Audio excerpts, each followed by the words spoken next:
Hey everyone, Jairek Robbins here. I'm very excited. We have a very special guest. Her name is Alex Ruani.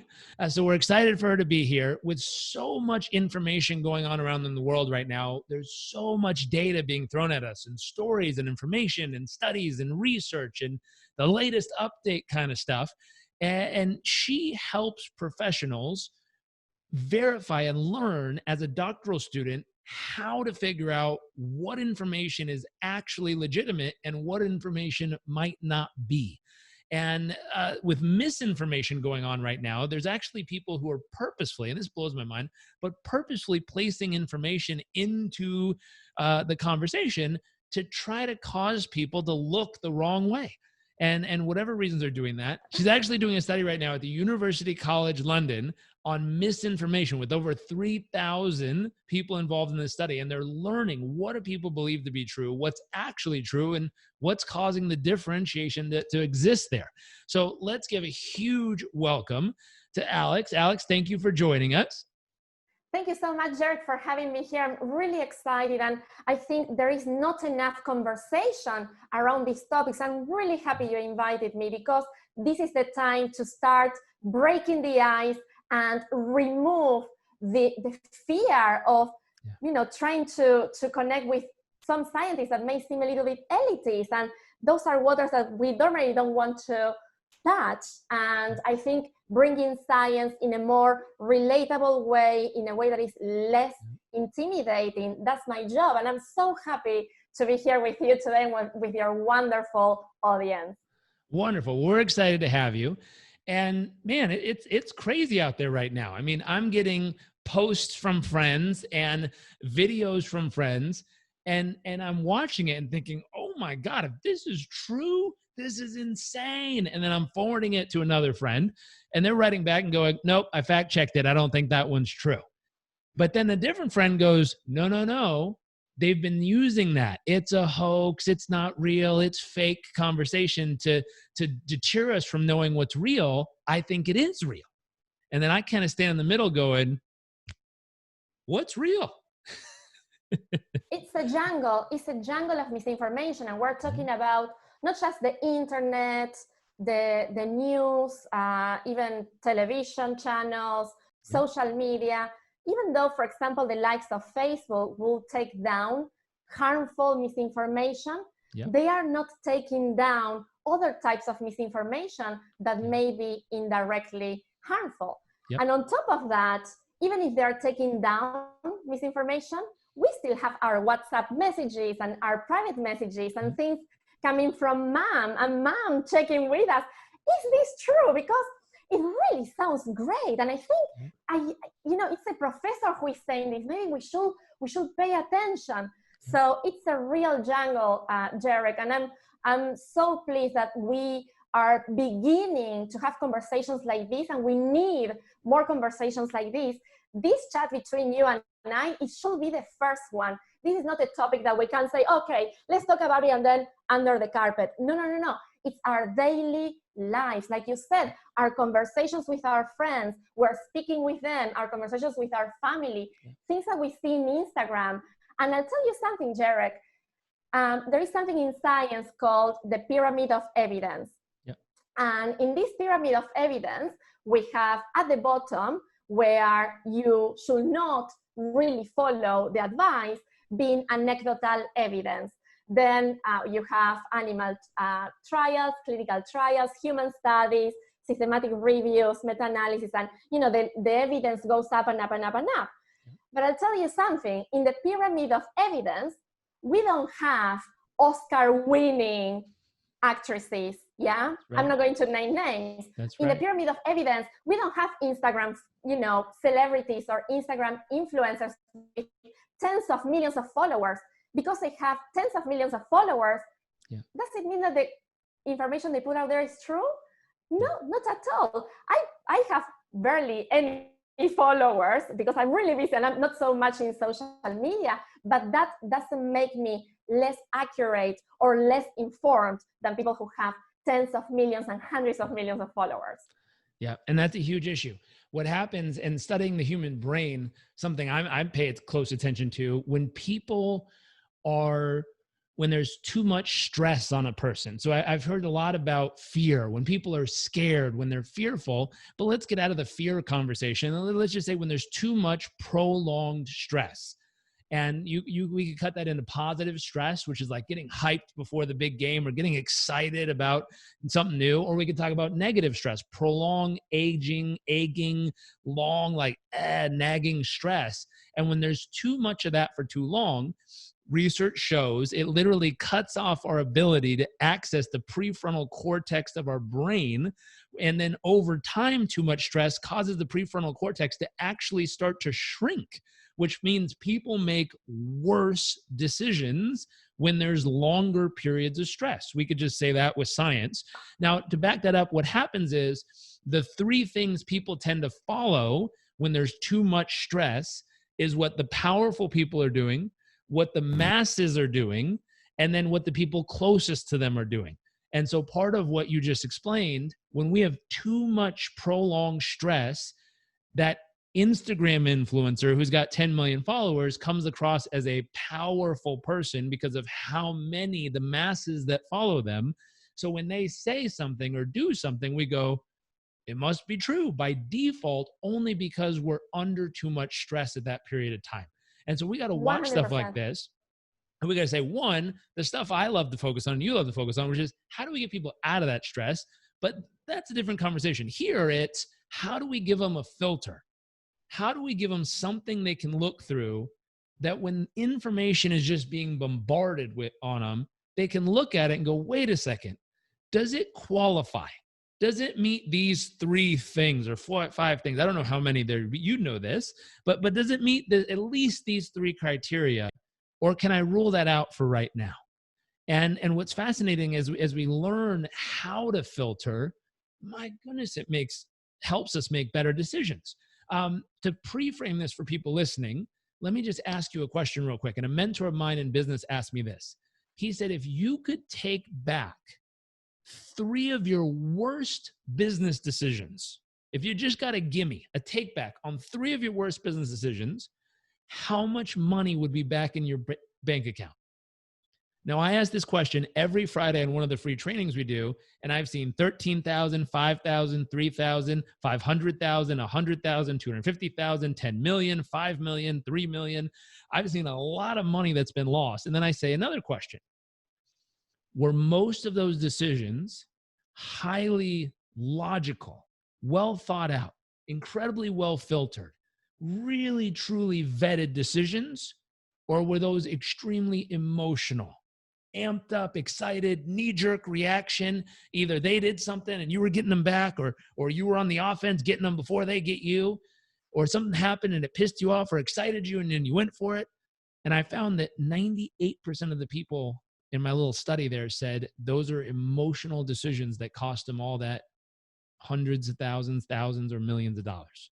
And so hopefully in this conversation right here, we're going to give you a few filters that can get it out of those emotional knee-jerk reactions when stuff is shared with you right now, and get it down into like logical, filtered, well understood and comprehended information that you can then do something with and not just get emotionally caught up by or pushed and pulled around by.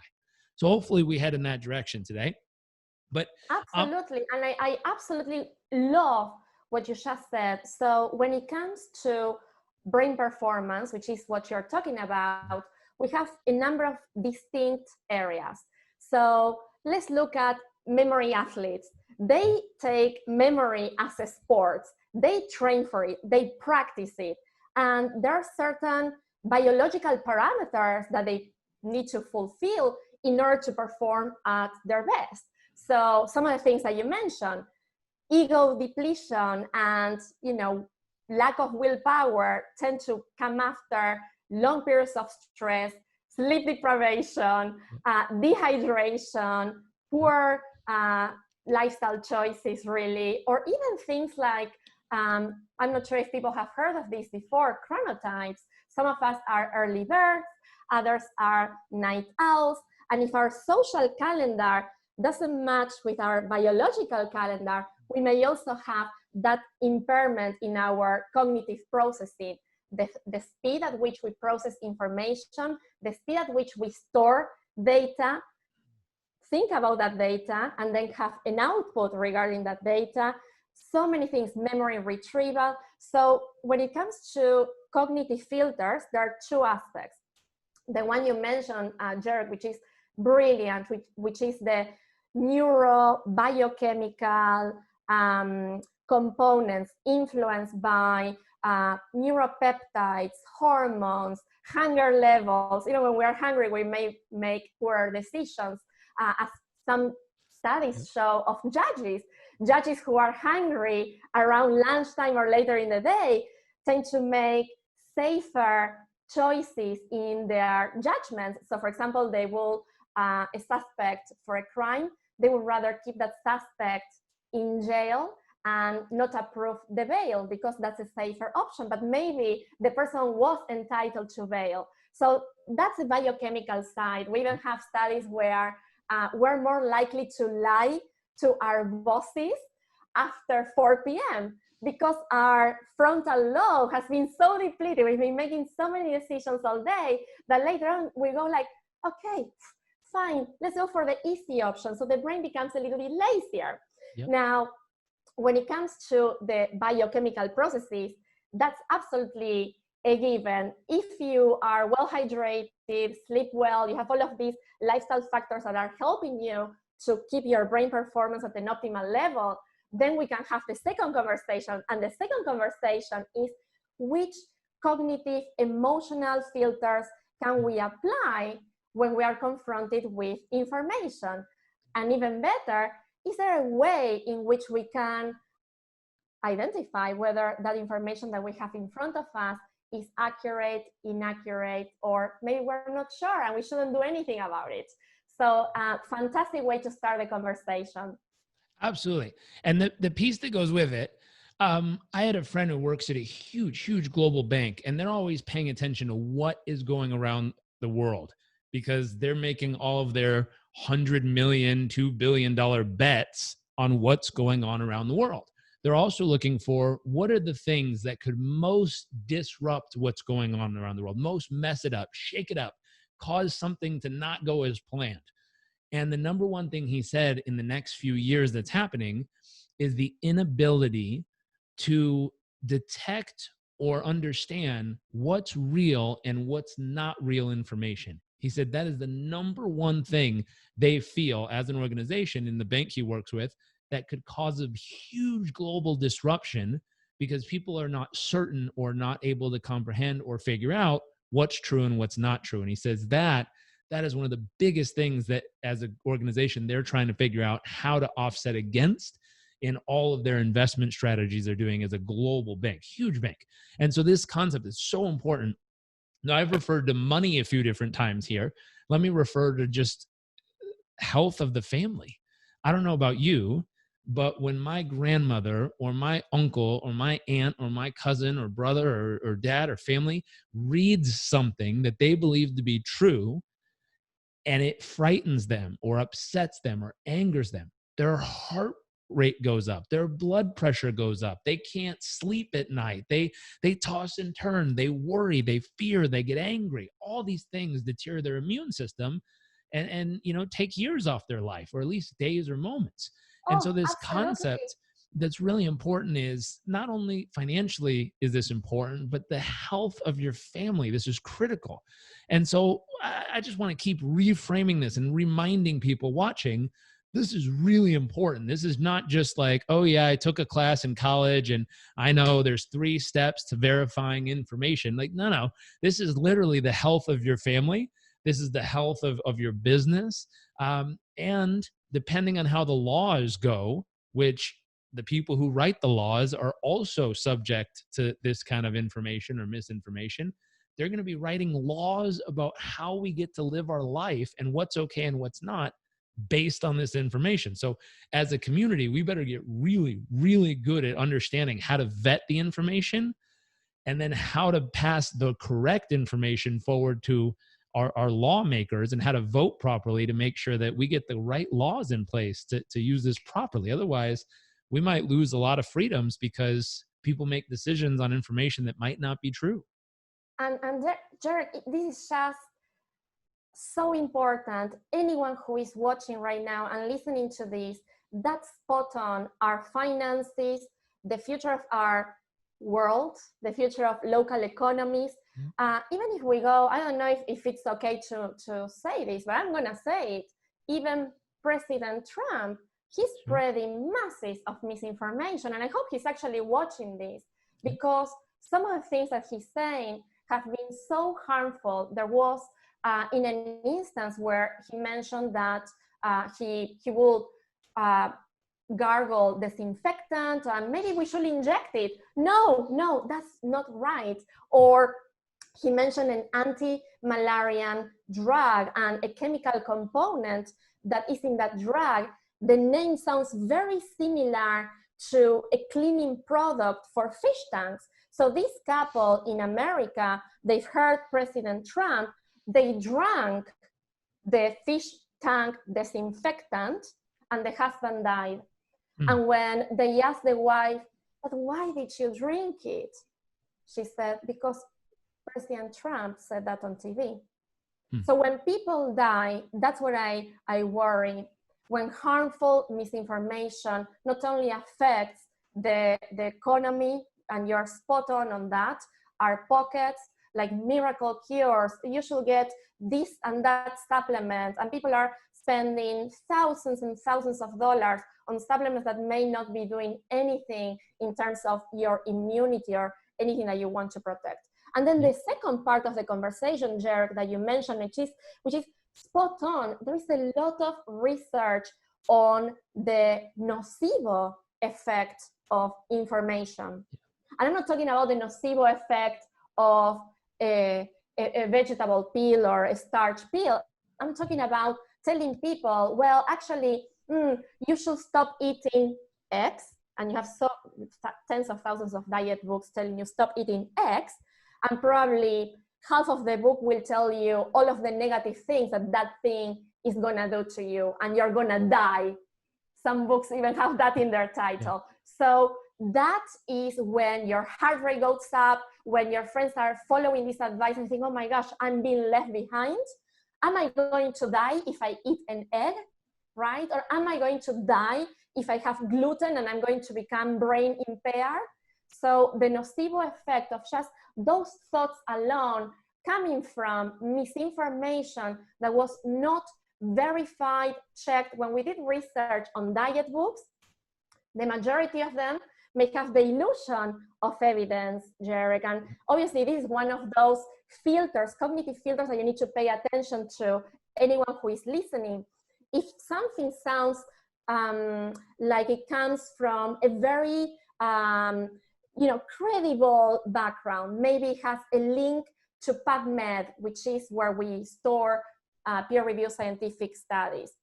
Maybe it has a link to Stanford University, like those WhatsApp messages about coronavirus saying that you should, continually moist your throat because saliva neutralizes the virus, and it's at Stanford, or UNICEF. So they draw all of these credible elements that may think, oh, actually, if Stanford says that, it might be true, right?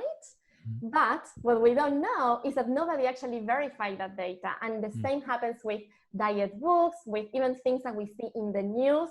And it doesn't matter who is spreading this information. There was a government official in one of the states in the US, and he said, you know what I do? And he said it on camera. I switch on my hair dryer, I open my mouth, and I just let it pass all the hot air to kill viral particles. He said that on camera. And people listening to that and just putting hot air in their throat, which is incredibly harmful. Not only it creates mutations in your cells and it can increase your risk of throat cancer, you have all of these other things that people are doing out of pure fear. So the conversation needs to change, and we need to start applying these cognitive filters. And what I love, something that you did, Jairek, the reason you and I are connected is because Obviously, we met a few years ago, but connected on this subject specifically is because you did post a few cognitive filters. And somebody I know told me about those filters. So that's spot on. So one of those filters was, and correct me if I'm not phrasing it correctly. Let's say that I tell you right now, garlic has antiviral properties. Yeah, garlic, the garlic that we chop, that we eat, that we add to our pasta. And because garlic has antiviral properties, supposedly wouldn't it kill coronavirus? So there is this, massive trend online on websites and WhatsApp messages and social media. Yeah, we should eat garlic. It's antiviral, right? It should kill the particles. I'll tell you something. The filter question that you asked, which is, what will happen if this information was true? What will have happened if eating garlic will actually kill coronavirus? I'll tell you right now, and this is where we need to stop for a second, really stop and think, what would have happened if eating garlic would have killed coronavirus? Nobody would have died in Italy. They eat garlic every day, right? That's true. They will have not died. So that type of question, what will happen if this piece of information was true, and what will not happen, is a fantastic initial filter. And you need to use your imagination and to exercise your cognitive processes in order to come up with, logical filters.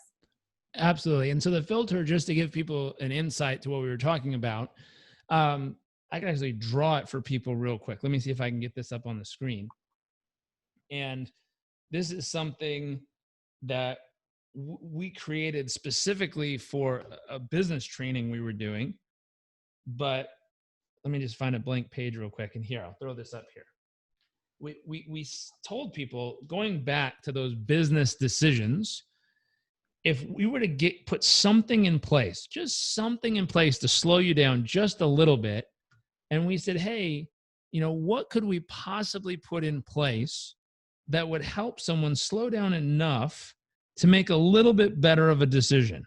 And so we drew a box. Let me see. Nope, not a triangle. We drew a box. There we go. And we kind of just put an X in the middle. Almost. Let's try it again. Here we go. So we put an X in the middle. And then we just said this really simple question that Alex just told us, which is, if I were to grab my pen and just say, here's a question. If I do this, if I do it, what will happen and what won't happen? Right? And right here we write, well, here's what I think will happen if I do this. And then right here we go, here's what I think won't happen if I do this. And if that's all you did right there, you thought about this way more than a lot of people do. True. But then when we go one step further, we go, if I don't do this, if I don't do it, what will happen if I don't do it? And what won't happen if I don't do it? And if you do that, all that's happened is you'd slow down enough to just think. And if we use the garlic as an example, I don't know how to draw garlic, but I'll take a shot at it. Let's say it looks something like that. Could be garlic with a little bit of a nibble out of it. Kind of a garlicky thing. But let's say that's our version of garlic. And they're like, okay, if you eat garlic, it's going to kill the coronavirus.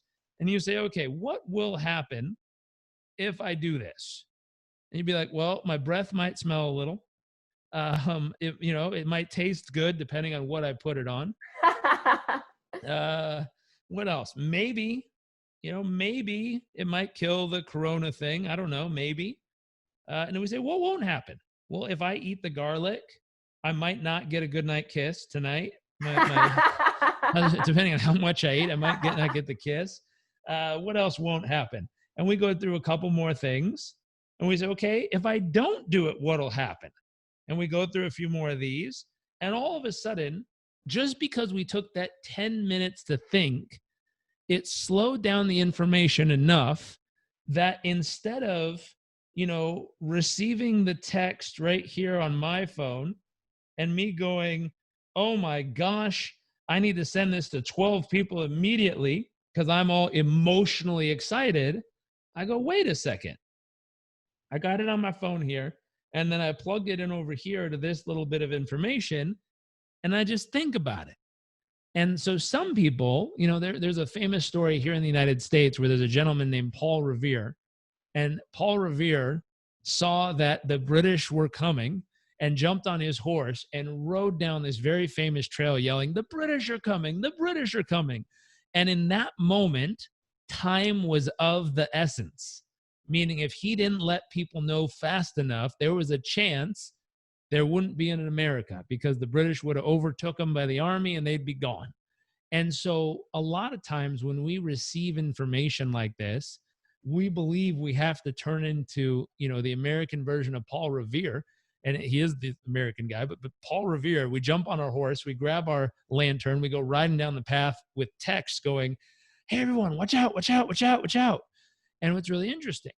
And so this is a really important piece, slowing down to just cognitively think. If it's true, what'll happen? If it's true, what won't happen? If it's not true, what'll happen? If it's not true, what won't happen? And that's it. And even if we go back to, the president who said something that was widely misinterpreted by people I'm going to go drink fish tank cleaner. Like if you just said, wait a second, I don't care who says it. If I were to drink cleaning solution, what do I think might happen? Exactly. Now, some people might need a little hand holding here because the thought process of, if I were to think hand solution, they might say, well, it cleans the fish tank. Maybe it'll clean the inside of me. And we got to go, oh boy, that's okay. Someone might think that. Now we might want to give them something else to help them if the answers they're coming up with say, oh, well, if I do it, it might clean out my insides. It cleans the tank. It might clean me. And we go, oh boy, that is false logic, but keep going just in case. And they go, well, if I don't do it, I might stay dirty on the inside. And we go, oh boy, it's getting worse. And they say, if I don't do it, my goodness, what will happen? I might die from a disease. And then we pause for a second and say, that I'm not yet infected with. And we say, wait a second, we're trying to do something as a preventative measure for something that we don't even have yet. Uh-oh, we finally found the piece of logic in these little four squares that goes, that's probably not a good idea. If I don't have it, why am I trying to clean it out of me? And the fear people had at that time in history, and they still have it, which is, what if I do have it? Well, the crazy part is, if you're not showing symptoms, and I'm going to be very careful on this statement because I don't want to misinform someone, but if you're not showing symptoms, you're not sick, but you're staying at home, you're social distancing, you're eating healthy, working out, taking care of your mind and body, I don't think you need to do anything as crazy as drink any type of stomach cleanser at this moment, because what are you trying to cleanse? Your body's actually healthy if you're just naturally taking care of it at this point. Now, I'm very careful on that statement because I realize there's asymptomatic people, but if the stats are right, and I don't know the exact numbers right now, but it seems to be really high for the majority of people. If those stats are accurate, then all they really do need to do is just keep taking care of their body in a healthy way, and they'll be just fine to make it through all this chaos. They do not need to drink any crazy elixirs or anything insane like that. And so for the most part, if we're seeing that there's a 50-50 chance if we're going to make it, we might take more extreme measures to try to solve for it. If there's a 70, 80, 90% chance our body will fight its way through it just fine, there's a good chance we might not need any special elixirs or anything crazy. Now, I realize there's varied opinions on that. So we would step back and say, well, wait a minute.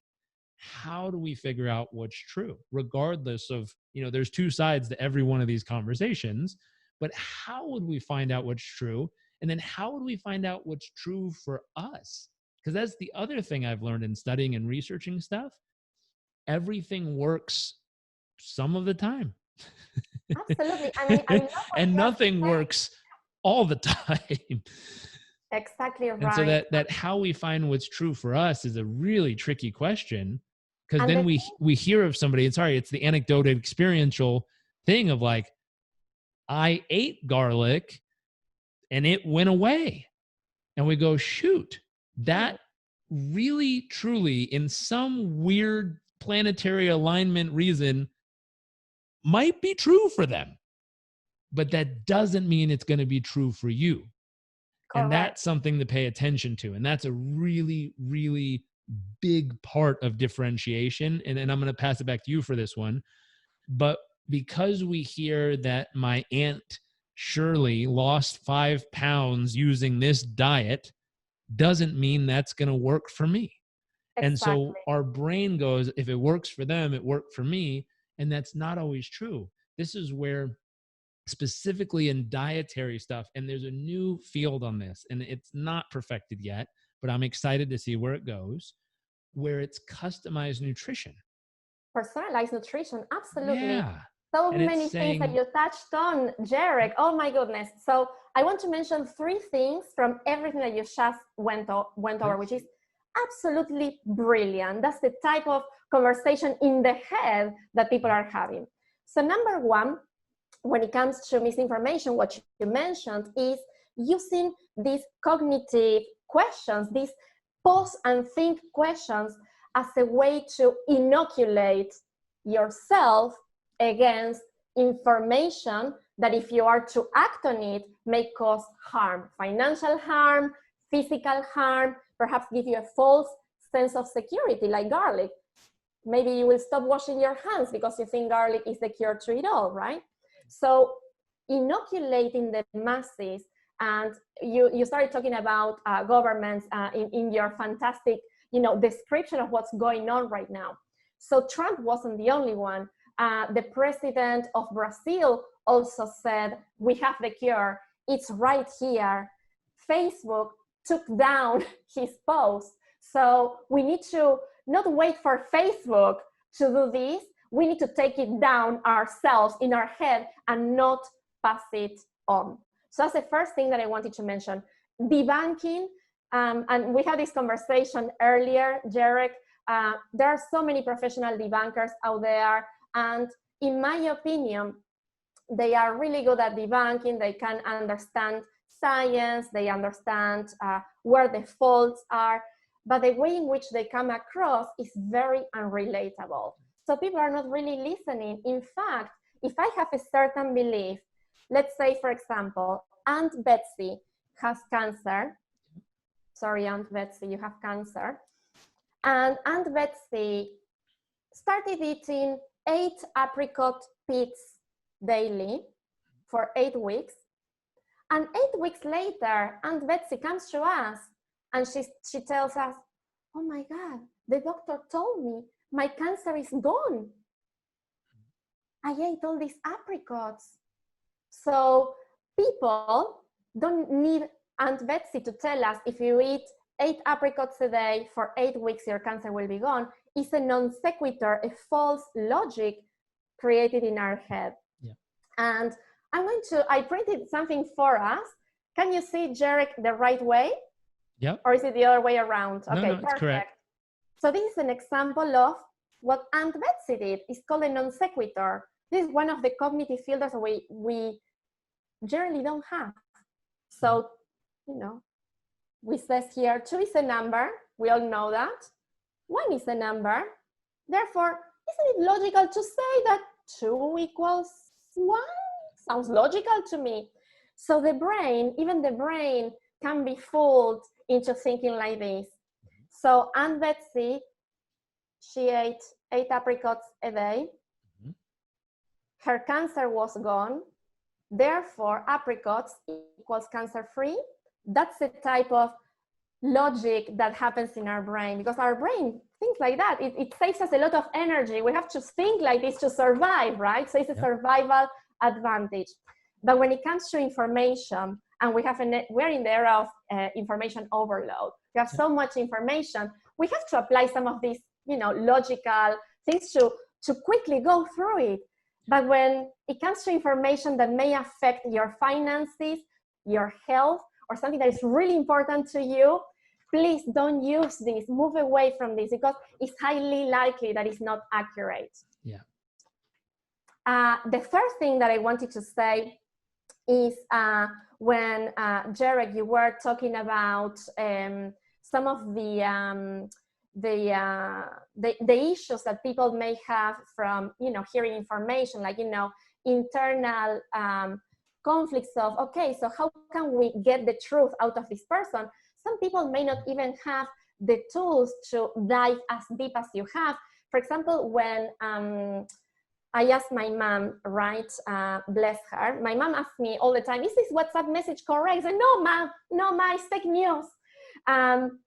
So there was this video. I believe the views are going up. It probably now has over 50 million views at the time we're talking right now, Jairek. And in this video, there is a very lovely medical doctor, very composed. He's very professional, and he's sharing with us how we can sterilize our groceries, how we can go around disinfecting our groceries. And he goes step by step, and he starts showing, and everything makes so much sense. And he's such a likable guy, really likable guy. And then he also cites the study, and you think, wow, he knows the science. And at one point, he shows us right on camera how he washes fruits and vegetables with soap. Soap, water, and bubbles, lots of bubbles. And he starts putting the fruit there and the apple, and he says, okay, so if you wash your hands 20 seconds, you should do the same with the apple. It sounds so logical, and he's so nice to watch, and everything he's sharing is so accurate, it's so great, and we love it. So this must be true as well. So I think I'm going to follow that. I'm going to start washing my fruits and vegetables with water and a couple of drops of soap. So after watching this video, in one of the scientific studies that we ran, we asked our study participants, we have 3,700 and something respondents. We asked them this very question: is it safe to wash fruits and vegetables with water and soap, or water and diluted bleach? A shocking 43% said it is safe. No, it's not safe. It's not safe. And I'll tell you what, Jairek, it doesn't matter if the person is highly educated. We have nutrition professionals who also answer this question. My mom, she has so many degrees, and she's an academic, and she's been teaching at the university. She believed it was true herself. So it doesn't matter how well educated you are, you have to stop and think. And I'm really worried because people are washing fruits and vegetables with soap. Please don't. There's something that goes beyond that. And it's exactly what you just said, which is no matter how educated you are, that also creates a bias I've seen. And it's really wild when people challenge a system. We had a friend who was becoming a medical doctor, and he was taking his final exams. And we were kind of friendly studying with him for fun because we were watching the questions and we were trying to see if we could answer the questions. And there was one, it was very interesting, and it actually happened at Harvard Medical too, but there was one that popped up and it says, if a patient has the following symptoms, and it was, let's just say, runny nose, fever, this, and this. And it's like, how would you approach it, or what would you do? And my wife and I are very holistic. So we're like, sunshine, vitamin C, outside, exercise, lots of sleep. And he's like, no, stop it, you guys. And he's like, you have to treat it with so many milligrams of blah, blah, blah, blah, blah. And I was like, no, you don't give a pill. You tell him to go sleep. And we went back and forth. He's like, Jairek, you're going to make me not become a doctor because I can't write that stuff on the test. I'm like, but it works. And we were going back and forth and laughing a lot. And this actually happened at Harvard Medical School. And this is a really interesting piece, which is interesting. There was an entry-level medical student They were teaching a class. He raised his hand. He said what I said. Why can't we treat it with? And he named a bunch of holistic, just random things we've heard along our way that anecdotally have helped to somehow heal everybody, kind of thing. And the person in charge literally reprimanded him very harshly. And he was like, that's stupid. It's idiotic. There's no science behind this, blah, blah, blah, and just attacked it. And this kid got so pissed. He went home and just researched the heck out of who this professor was. And it turned out, and this is one of the feelings.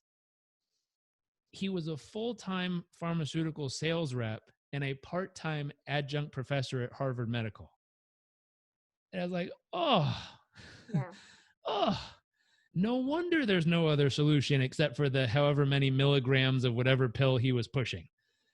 And it's one of those things, and I watched that piece right there to then go even deeper, because sometimes I've found myself doing this, like you said in the beginning, because it says Stanford, Harvard, Yale, whatever, medical on it, because it's coming from a scientist or a doctor or a university, we tend to believe it.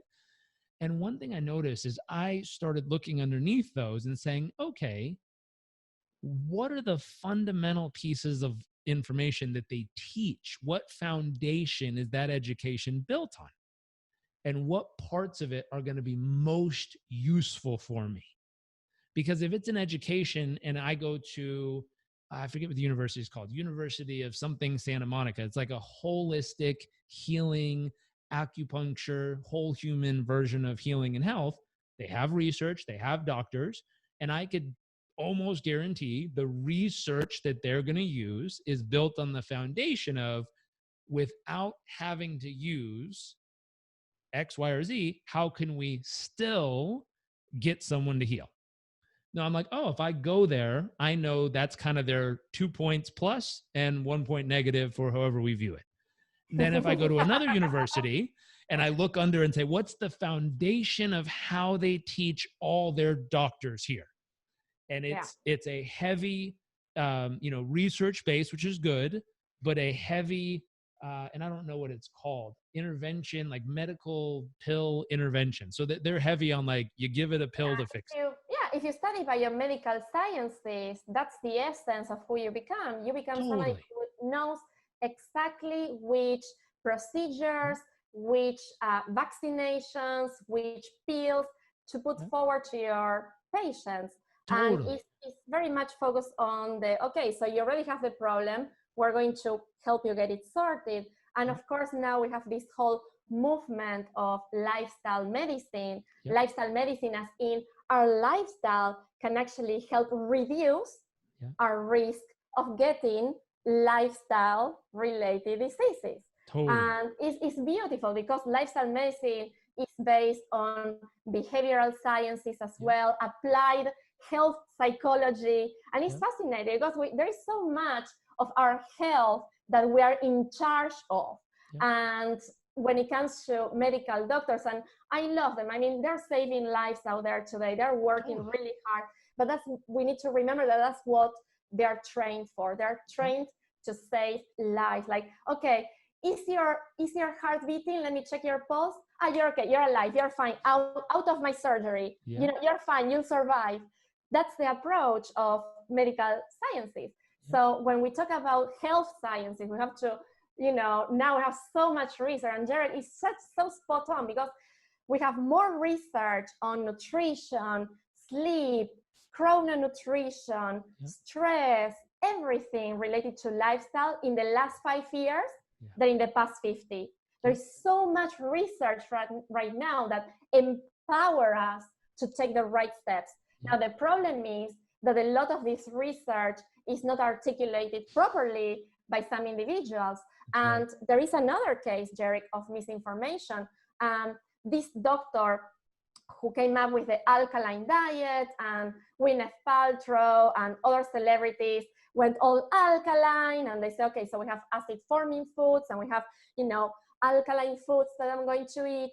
So there was this policewoman in the UK. She developed cancer, and she paid this doctor $77,000 to get cured buy, guess what?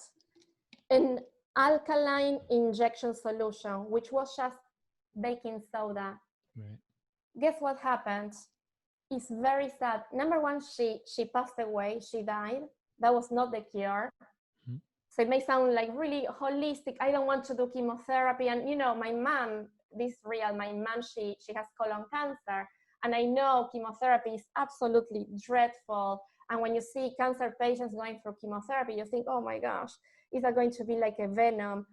Should I go for this, alkaline injection and maybe it will cure me? So why not believe in that, but take it as an adjuvant therapy, not as the cure, something that you can probably do on the side.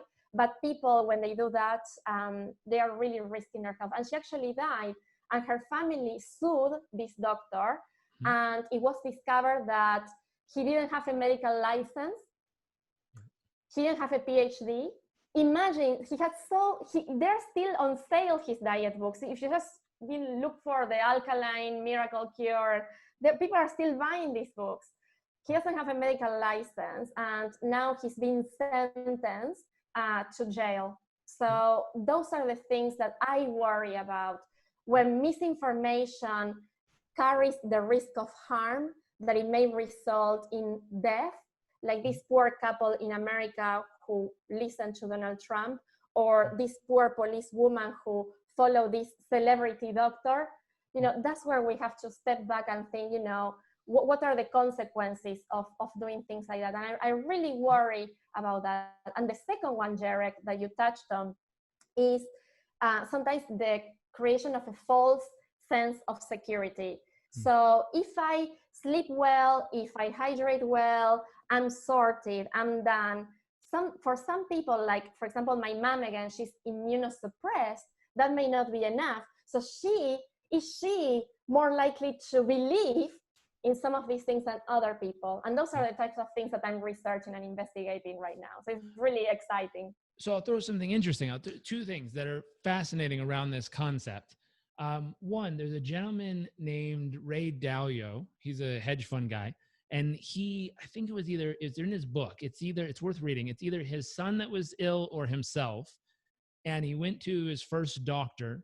And when he went to the doctor says, we absolutely have to do this treatment, A. And they said, if we don't, he says, what happens if I don't? And he's like, you're going to die. You're just going to die. There's no other way. He said, okay, well, I'm going to get a second opinion. He's like, you're insane if you get a second opinion. You don't have time to get a second opinion. He's like, well, I'm definitely getting a second opinion then. And he went to a different doctor. He says, what do you think?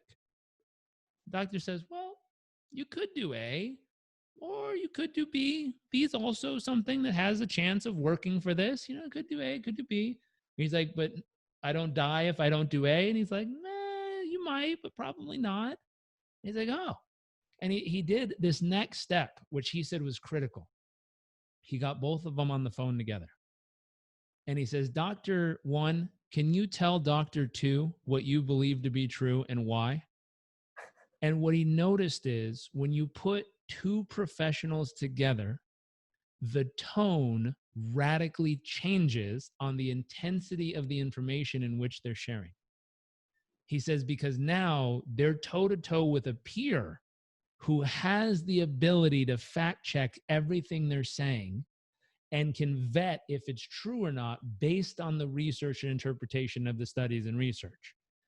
Dr. 1 came in and says, well, I told him it would probably be a pretty decent idea if he considered doing option A, because option A seems to have a pretty good track record. Now notice, if you were to rewind and re-listen to what I said the first time this doctor told him, it was not that. He said, if you don't do option A immediately, you're going to die. You don't even have a chance to go get a second opinion. You must do option A now or you're toast. And in the second conversation, well, with a peer in the room or on the conversation, he says, well, it should kind of work and it's showing good, signs. It's probably a good idea. Now, notice as the patient, how would you feel between those two conversations? If the first time he walked in and says, well, you have this, and well, if we went with option A, there's a good chance it might help us a lot and probably won't die, but it'll move us in the right direction. Does that feel differently than you must do it or you're dead? Totally. And so that's the first thing I would share with people. Having a secondary opinion who's also highly educated and specialized in that specific situation, to just have a conversation with them. They don't have to debate. They don't have to prove who's right and who's wrong.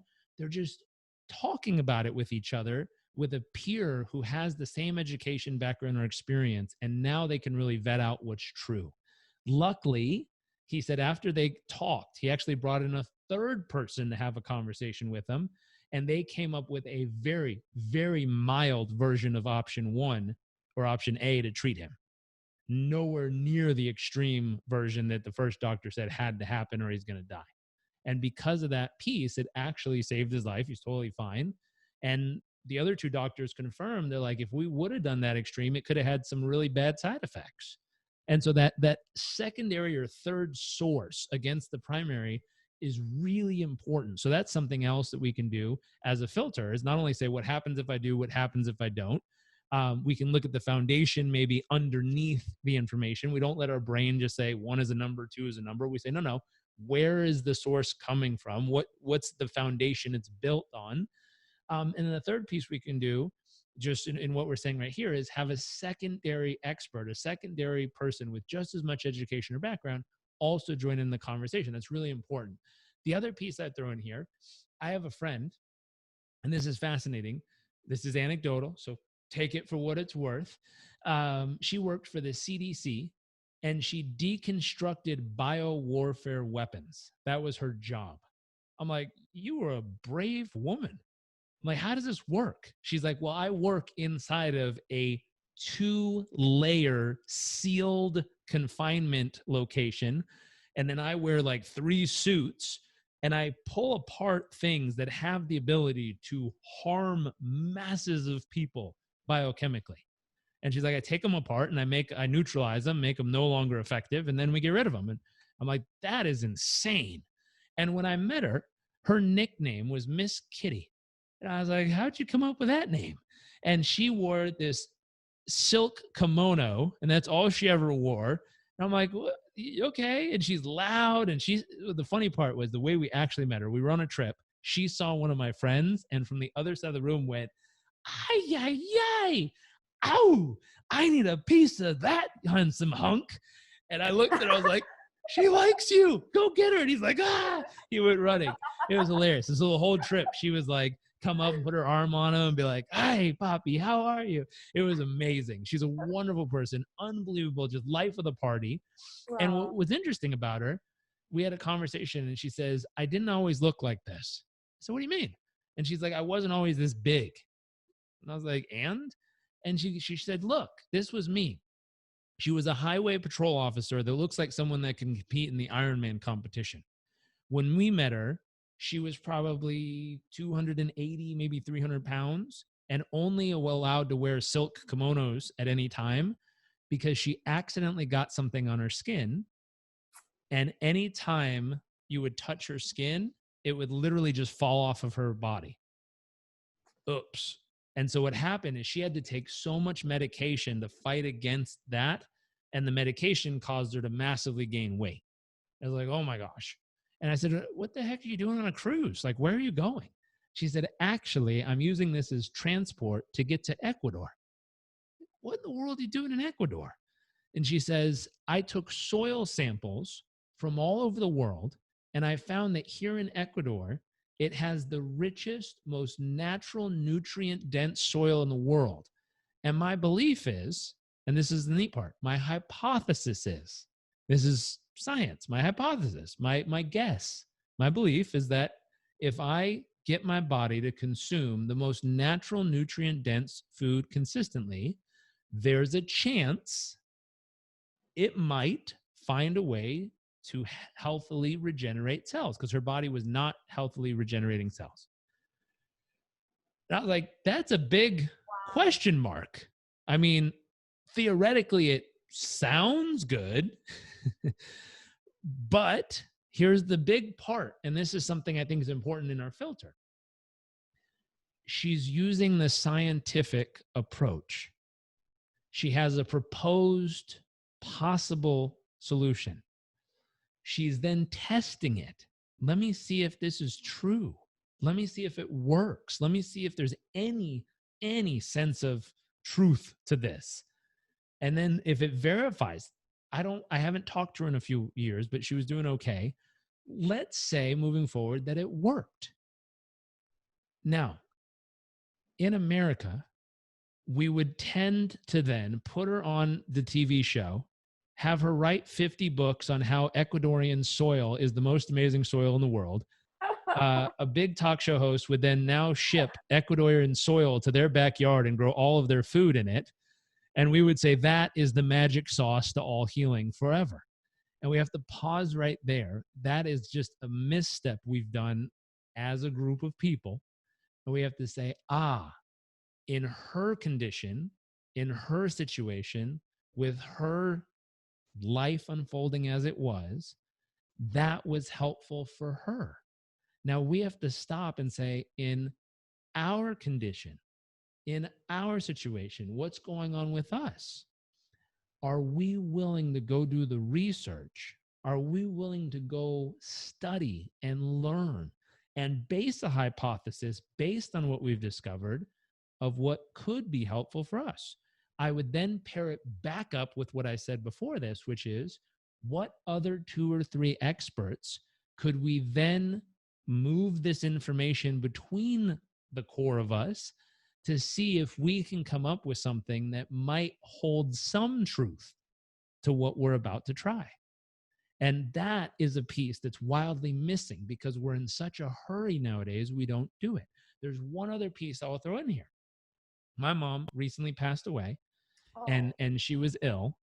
Most of it was stemming from diabetes and just too long breaking down the body. Where she lived was up in the mountains in North Carolina. And when we took her to the doctors, she had 4 different specialists, none of which could really figure out what was going on. I happened to be on a session where a gentleman was hiring me to work with him. He was a world-renowned podiatrist, foot doctor. His mom had colon cancer is the really not good one. Yeah, colon, yeah. Okay, it was like one of the bad ones. Yes. And it was like the one where when he looked up the initial research, it was like the majority of people don't make it if you get this one. And he kept looking at study after study after study after study, and he found one hospital where the majority of people actually successfully overcame it.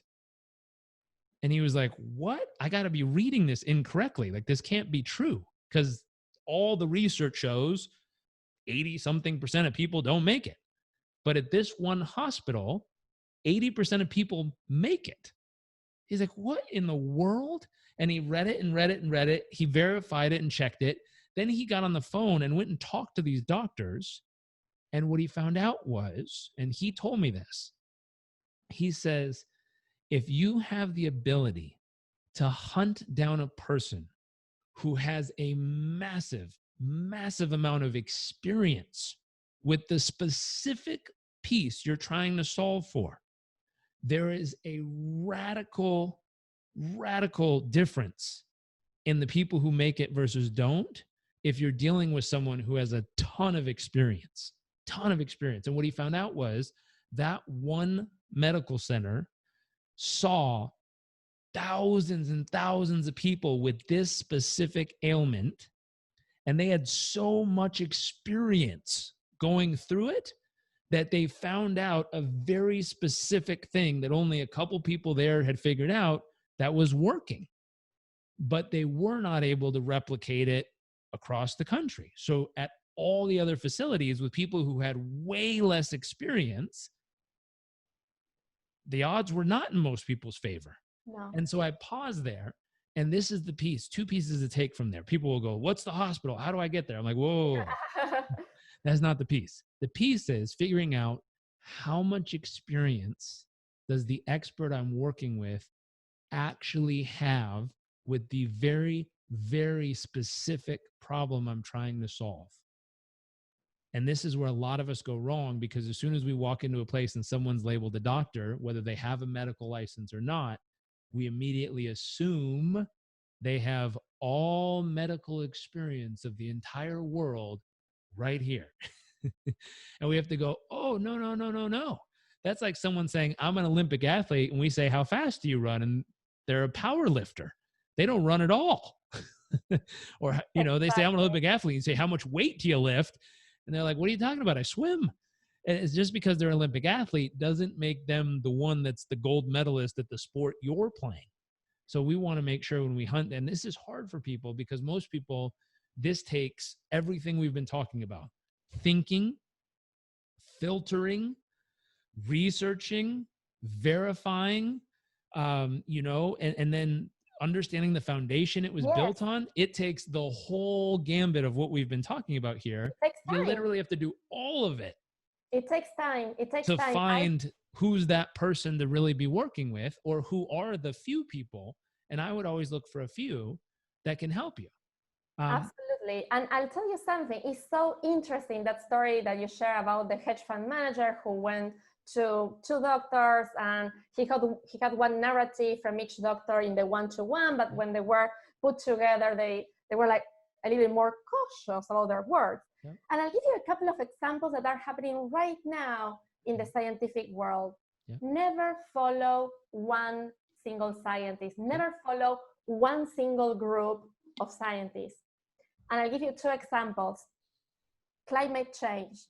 Now, the majority of scientists around the world understand from the research that yes, there is global warming and there is some influence from human behavior, some of the things that we are doing to our planet. They understand that. There is a smaller group of scientists that is actually quite big, and it's a group of very prestigious scientists.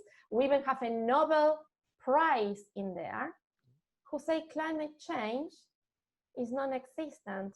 There is no global warming. This is natural. This is natural evolution of planetary alignment. Nobel Prize. So how many doctorates you have, how many scientific studies you read, even if you have the whole experience in the world in that field, even if you have a Nobel Prize, even if you made it to president, even if you got an Oscars, you may still be challenged on a certain piece of information. So what you say, Jairek, is so spot on. You need to look at different points of view. Yep. Never marry one single narrative. And the second example, Jairek, that I absolutely love, it reminded me what you mentioned about this hedge fund manager, of a situation that is happening right now. So in Europe, in England, in Australia, we have a group of scientists who have run tens of thousands of amazing scientific research on sports nutrition, how to eat to manipulate performance markers, indicators, how to change your metabolism and have desired metabolic adaptations to help you win the gold. We're talking about, you know, competitive athleticism. In America, there is a group of scientists who don't fully agree with everything these European and Australian scientists are saying. And this small yet powerful and very influential group of American scientists, not all American scientists agree with them either, they're a small yet powerful group, believe that ketogenic eating, so low carbohydrate, high fat, moderate protein eating, enhances athletic endurance. So it allows you to run faster for longer or cycle for longer without hitting the wall at a certain period of time. And they strongly believe, and they've been arguing it for years and years and over a decade, that in their studies, the cyclists who were following ketogenic eating had enhanced performance. And we have the research. But then the magic happened. They came together. And the head of this group of scientists who said ketogenic eating enhances performance, and the majority of the scientific world said, no, it doesn't. No, athletes need fuel. They need the carbohydrates to last longer. What you're saying is not accurate. We need to replicate this study, and we cannot replicate it in Australia. We cannot replicate it in Europe. What's going on? It's not true. And they were fighting and fighting. they came together in a room, and the very influential scientist who said ketogenic eating enhances endurance, he admitted that he was wrong. He finally, after over a decade of supporting and sitting behind his very strong belief, he admitted it. So what I'm telling you right now, and this is exactly what you said, because a person is a scientist, a PhD, has doctorate levels, has hundreds of scientific papers published, it doesn't make them more right than another scientist. So you always, like you say, Jairek, we have to look at the entire body of evidence, at more opinions, and try to inform our own decision making that way. So that was brilliant. And the second thing I want to say about your friend, the lady who went to Ecuador because the soil is so rich, and maybe fruits and vegetables there have more vitamins, and maybe they have more phytochemicals, and maybe they have more minerals. I'll tell you something. From research, we do know that soil composition does affect the level of minerals, vitamins, and phytochemicals in fruits and vegetables. We know for sure that it does. But on the other side, what not many people know, for example, let's say that this spinach that we have from Ecuador is the highest in vitamin C. It has the highest amount of vitamin C content on the planet. That's, you know, a hypothetical scenario. But what people don't know is that once we harvest the spinach, just in 4 days, and this research, vitamin C, all vitamin C in spinach is lost. 100% of vitamin C in spinach after 4 days is lost. We know that from research. So there is this misconception that frozen vegetables are not equally nutritious, but actually, if you want to get more vitamin C from your spinach, the frozen version may be better. So there are lots of like, yes, this is true, but what if? So there are lots of rules and scenarios and mind maps that are built around science, and science needs to be tested. It's not like this. We need to test this if we believe it's true. Yeah. So excellent point, Jairek. Thank you. And I think the piece, thank you so much for hanging out. And this has been a great conversation. I think the piece for people watching is, if we were to kind of summarize a few things anyone could do, I would say, number one, slow down. Number two, find a filter, whether it's our filter, your filter, come up with a filter, but find a filter that kind of strains stuff and just pulls it apart, thinks about it, looks at it from multiple perspectives. Number three, find multiple people. Find multiple sources that you can talk to this about and verify or push it back and forth with. I think, you know, number four, see if you can find that place where special things do happen. And it doesn't mean it's going to happen for everybody. It just means why. And that was the great question that podiatrist asked. Why does this place get a different result than that place? Why? And ask it, get curious, get excited to ask, why does that happen? And you know, the final piece is realizing that all of us are very unique humans. We're very different. For one person or one group to say, this is the thing that everyone needs. Again, when you get multiple sources together and multiple people together, that's where they're going to have the ability to vet through what's true and what's not. And you know, when lots of people who are just as smart as each other and have just as much research are pushing and pulling and needing and examining the research, that's where you get the deepest truths and stuff like this. The challenge where we go wrong is when lots of people with the same training and the same background and the same research and the same perspective then decide that's just how it is. And it's like, oh, maybe. But where's the 4 people in the room that don't agree? And can we hear from them? Scientists, yes, yeah. Absolutely. And that's how, I think that's how we evolve, is what you said. You know, just because they have some special gold medal doesn't make them any better. Just everyone's word can still challenge it if we're willing to then go through the process and see what's true. I think that's how we evolve. In the US, we used to have, you know, cocaine in Coca-Cola. And that seemed like a good idea back then for some reason. I think it was heroin or one of these things was considered the wonder drug that kind of solved anything you were going through in life. And the doctor would give it to you. And I was like, what the, wow, that's not a good idea. And the only reason those things evolved is because someone sat down and said, hey, do we still think that's a good idea? Can we do a little bit more digging? Can we find out what the real side effects are? And if those are worth, what we're trying to accomplish. And so the piece, the biggest piece, the one thing anyone could do here, I think, is think. Question. Can I say something? What you just said, Jairek, is so spot on. In science, there are no facts. So when somebody comes to you and says, this is a fact, that's not how science works. Yeah. Science doesn't work with facts. It's a moving organism. Right. Science has all of these moving pieces. Like, decades ago, doctors recommended smoking. Now doctors are telling you to quit smoking. Back then it was a fact. No, science doesn't work like that. Yeah. Thankfully, science doesn't work like that. It's a constant process. So whenever you hear somebody saying, this is a fact, no, that's not how science works. They need to learn how the scientific method operates. Absolutely. Well, thank you. I appreciate this conversation. I hope people learn something. I hope people think. We'll try to summarize pieces into like an action one-page sheet people can use to think through stuff. And I'll tell you, this takes more effort. It takes more energy to do it. But if you're willing to do it, you'll be in such a better place mentally, emotionally, and physically through chaos around the world right now.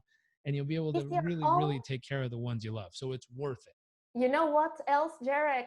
That document that you just mentioned is called an inoculation document.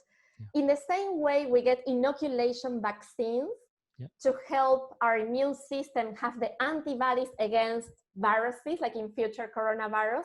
Sure. Documents like this, conversations like this is the inoculation piece that we're working on. And if you're watching, bring this conversation to the table, have this conversation with your family, with your friends, and share with them these inoculation techniques, because it's as important to inoculate ourselves from the vaccine, from the virus with the vaccine, as it is as important to inoculate ourselves from misinformation. So Jairek, what you're doing is absolutely brilliant. Thank you so much.